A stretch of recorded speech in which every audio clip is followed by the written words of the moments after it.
mestinya diperkecil dulu tahapannya, sehingga kemudian baru kita kan memberlakukan yang besar.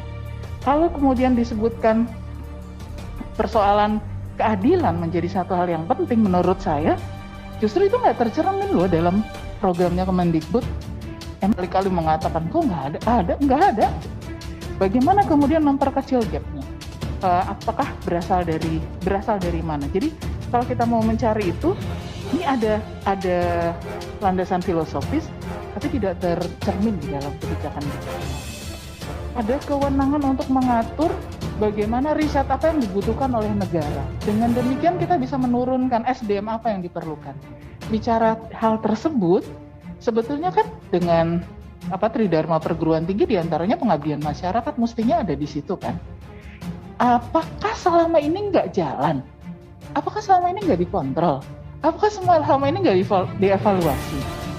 Kita di tahun sebelum tahun 2017 sampai 2019 itu masih ada program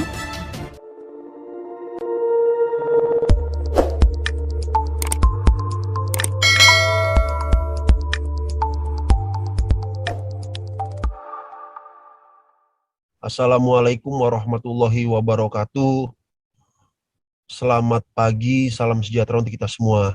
Yang saya hormati teman-teman pengurus Asosiasi Guru Sejarah Indonesia, yang saya hormati teman-teman guru honorer, saya selalu berdoa dan berharap teman-teman bisa memperoleh nasib yang lebih baik melalui seleksi P3K, sehingga persoalan kesejahteraan, perlindungan, dan penghargaan bisa terjamin melalui status ASN.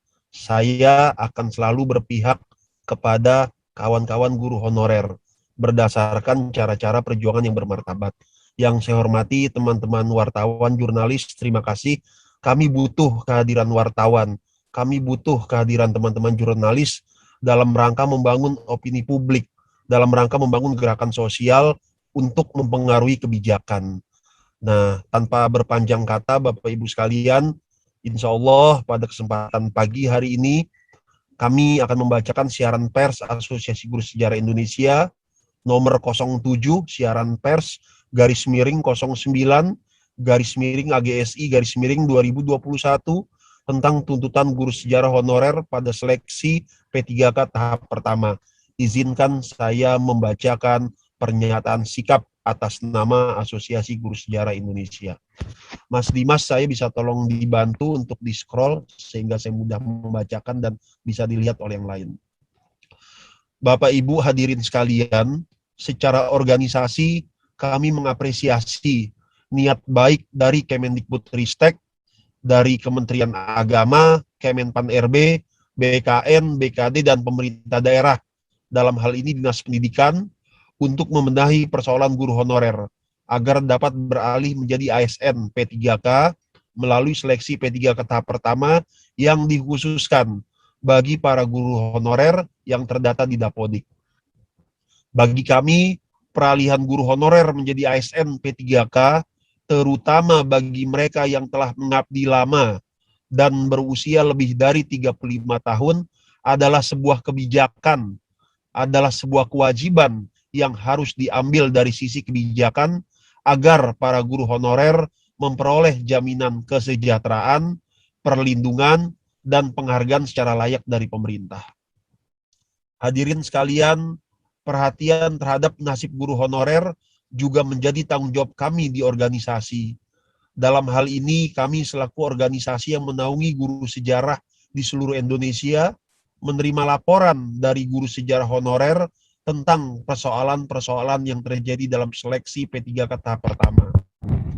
Adapun persoalan-persoalan yang menjadi temuan kami yaitu, ini juga menjadi catatan bersama. Yang pertama, terdapat fakta guru sejarah honorer yang sudah mendaftar, kemudian dinyatakan lulus verifikasi, memiliki nomor ujian, dan berhasil mencetak kartu ujian, namun justru tidak mendapatkan lokasi dan tanggal tes, disebabkan yang bersangkutan tidak mendaftar formasi di sekolah induk. Implikasi dari hal tersebut adalah mereka tidak dapat mengikuti ujian seleksi P3K tahap pertama dan terpaksa diarahkan mengikuti seleksi P3K tahap kedua. di mana guru sejarah honorer harus bersaing dengan pelamar lain dari jalur umum dengan jumlah formasi yang tersisa semakin sedikit. Secara psikologis, hari ini juga sangat merugikan guru sejarah honorer. Persoalan yang kedua, batalnya mereka mengikuti seleksi P3K tahap pertama adalah bentuk ketidakadilan yang muncul salah satunya disebabkan oleh gagalnya Kemendikbudristek, Kementerian Agama, Kemenpan RB, BKN, BKD, dan Dinas Pendidikan dalam melakukan sinergitas antar lembaga serta belum optimalnya pola sosialisasi yang dilakukan terkait seleksi P3K.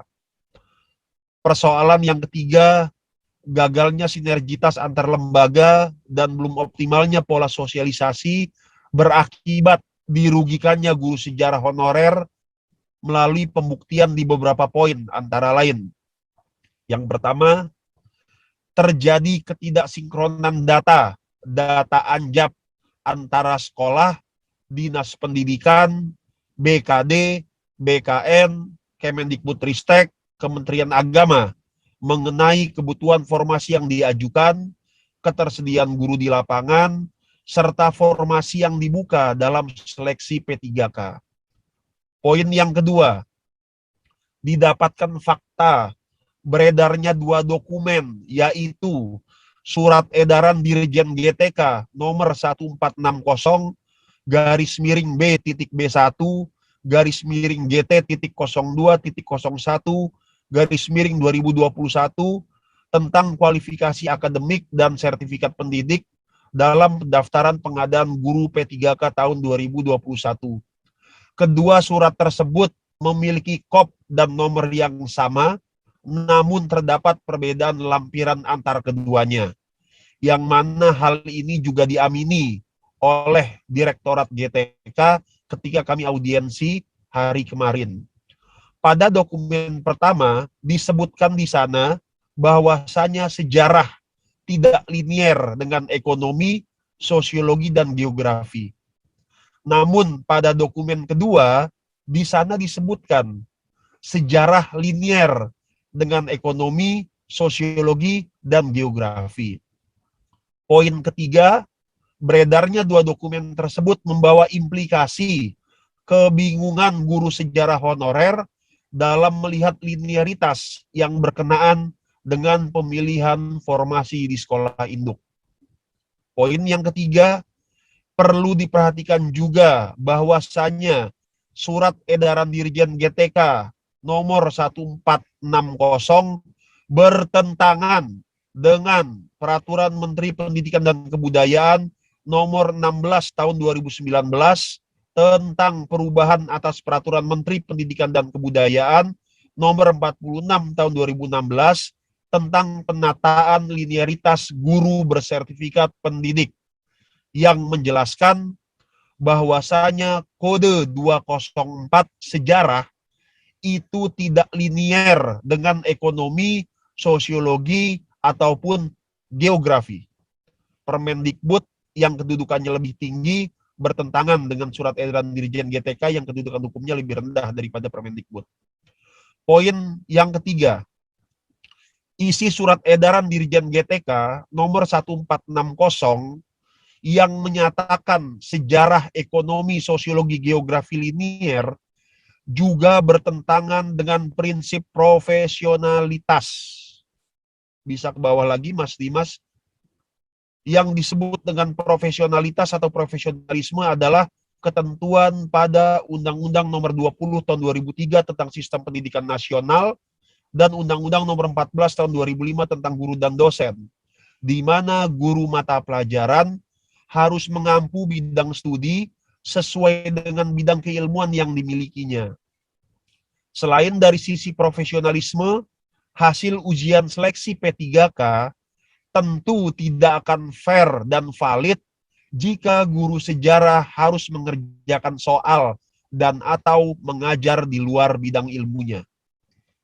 Poin selanjutnya, kebingungan guru sejarah honorer juga terjadi pada sistem SSCN, di mana ketika sekolah induk tidak membuka formasi, sistem SSCN memberikan kesempatan agar dilakukan riset yang kemudian diikuti oleh sebagian besar guru sejarah honorer, melakukan riset, kemudian memilih formasi di luar sekolah induk dengan tetap memperhatikan kesesuaian linearitas.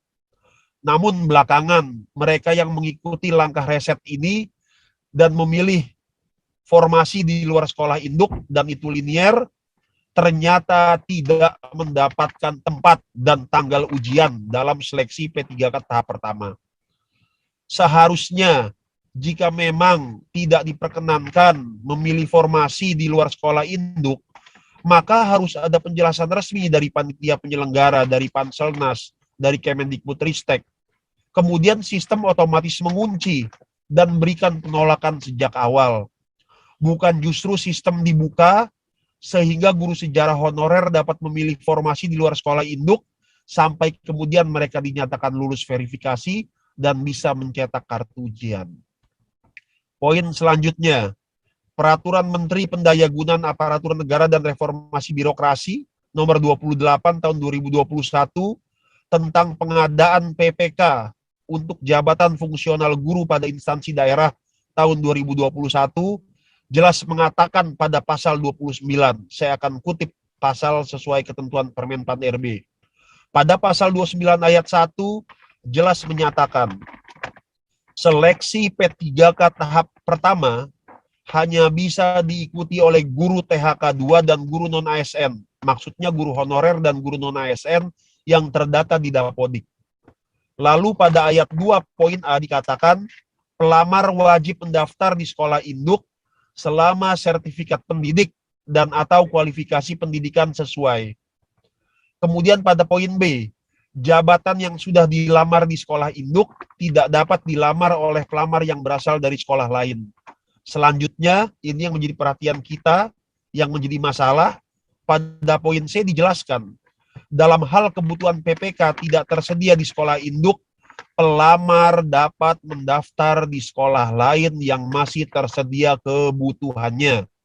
Artinya apa? Tidak ada alasan yang melarang guru sejarah honorer untuk mendaftar di luar sekolah induknya.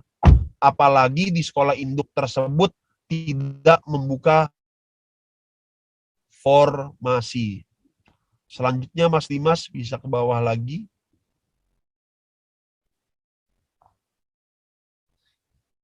Poin selanjutnya, poin terakhir, kami berkeyakinan masalah yang menimpa guru sejarah honorer bisa juga sangat mungkin terjadi pada guru-guru honorer mata pelajaran lainnya pada seleksi P3K tahap pertama. Karena itu, tuntutan solusi yang kami inginkan dari Kemendikbudristek, dari Kementerian Agama, dari Kemenpan RB, dari BKN, dari BKD, dan pemerintah daerah dalam hal ini Dinas Pendidikan adalah perbaiki sistem rekrutmen P3K melalui sinergitas antar lembaga. Lakukan pola sosialisasi yang efektif. Dan mohon, sekali lagi, kami mohon dengan sangat agar diberikan keadilan kepada guru-guru sejarah honorer maupun guru-guru mata pelajaran lainnya yang sudah dinyatakan lolos verifikasi, memiliki nomor peserta ujian, bahkan sudah dapat dicetak kartu ujiannya agar bisa mengikuti seleksi P3K tahap pertama. Sekali lagi, kami memohon keadilan kepada pengambil keputusan agar diberikan keadilan kepada guru-guru sejarah honorer maupun guru-guru honorer lainnya yang sudah dinyatakan lolos verifikasi, yang sudah memiliki nomor ujian, bahkan sudah dapat dicetak kartu ujiannya agar bisa mengikuti seleksi P3K tahap pertama. Jakarta, 14 September 2021, saya selaku Presiden Asosiasi Guru Sejarah Indonesia dan dengan restu teman-teman guru honorer di seluruh Indonesia, Sumardiansyah Perdana Kusuma. Terima kasih. Billahi taufik wal hidayah. Wassalamualaikum warahmatullahi wabarakatuh.